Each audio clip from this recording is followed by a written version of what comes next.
I wrote a small essay and I wanted to read it as he.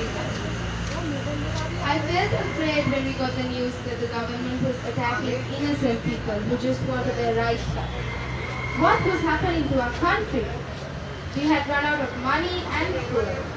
First, the gas cylinders became explosive, but we couldn't help it.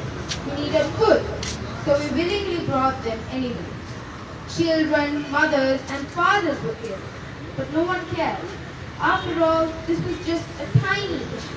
The government could solve this eventually. That's what I thought, but I was wrong. A few months later, prices started to soar. It was upsetting not being able to eat what we liked or buy what we wanted. We could only drink plain tea now. I was not too fond of it. When I asked my mom why we couldn't have milk or biscuits anymore, she told me that milk wasn't available. We had to start rationing to save money. Everything was so expensive. The usual things like eating cake or drinking milk were something close to luxury. By the end of February, we a tone of darkness. I hated sitting in the dark. It was like I was under a hot blanket. We couldn't play, eat, or even study until the power cut ended. And let me tell you, waiting for the electricity to come back isn't fun. For how long would this continue? Once people started expressing their anger through protests, it gave me hope. Maybe the president could leave. Perhaps our country could become peaceful once more. But of course, our dear president had a different idea. He didn't like people rebelling against him. So he decided to silence them. He decided to use bullets against them. Some people fought on his behalf. They attacked and hurt the brave protesters shamelessly, even though they knew that the protesters were fighting for them as well. I was afraid. I started to cry. I asked my mom whether we could leave the country, but she told me something like that was close to impossible. We don't even have passports. And look at the passport queue. It was always crowded. When would all this stop? When could we go back to living in peace? But it obviously didn't stop there. The economic crisis had taken a toll on schools as well. I was furious. How could the government be so irresponsible? They were stealing from us as well. We had to adjust to having online classes every other week because of fuel problems. And it makes it so challenging to study. What started as a small problem has now spread throughout the country like a virus. What would I do during the exams? We couldn't even find the correct textbooks. Once school had started, I was always uncertain and anxious. But if no one came to pick me up because of traffic and petrol queues, how would I go home?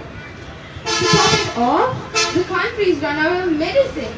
I see my grandmother worrying about her health every day because some essential medicines are not to be found. The problems of the country are scary. A lot of people are stuck here without a way to live. The state of the country worsens every day. We've run out of fuel, food, and money. The president is evil. He won't let his citizens be free. He is a greedy man. Why would he care? Nothing can hurt him. He's the president. He can order authorities to throw tear gas and shoot innocent people. It won't hurt him in any way. He can shut down schools for weeks without it affecting him. After all, he's not the one who's going to get an education. I'm angry with the president and his two brothers. They don't have to stand for days, maybe even starving in the petrol queue waiting for a refill. They don't have to fight for rights. How do they even have the guts to send police officers to shoot innocent people? I'm afraid for my future. How will I pass my exams if school is not consistent? How can we buy food if everything's so expensive? The government steals our money and rights, the students' rights, to get a good education. I'm very, very angry with the president. How can he smile and apologize to a camera, thinking it's good enough to make up for the destruction destruction he has brought upon the country. How can he believe that what he does is right? As a student, I am privileged because I have a device. My mom has a device. I have access to my homework at any time. But some children are less fortunate. What will happen to their future? I worry. What happy stories will I tell my grandchildren if this nightmare is my childhood? How can I weave beautiful stories for them if this was my reality? I wish the president would one day leave this country and never return. I hope I will soon live in a country that will give me the childhood that was stolen from me. Thank you.